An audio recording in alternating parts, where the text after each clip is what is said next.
li va dir a la Caputxeta valenta que anés gelosa a donar-li menjar a l'àvia perquè estava malalta. La Caputxeta valenta va anar al bosc i la Caputxeta li va portar a l'àvia unes flors, frites i pastissos.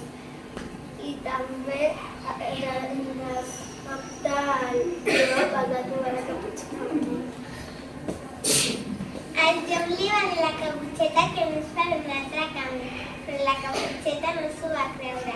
I el llop li va dir, ai, perdó, era per l'altre camí. I el llop va dir, podem anar junts, i la Caputxeta va dir sí. El llop va trucar a la porta perquè pensava que no hi havia ningú. El llop va trucar a la porta perquè es pensava que no hi havia ningú i l'àvia la va obrir i com era tan forçuda li va tallar una cama.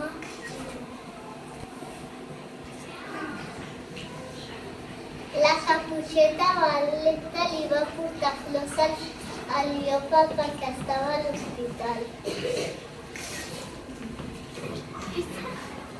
I després quan el llop es va curar, el casal li va donar una abraçada a la Caputxeta, a la mare, a l'àvia i al llop.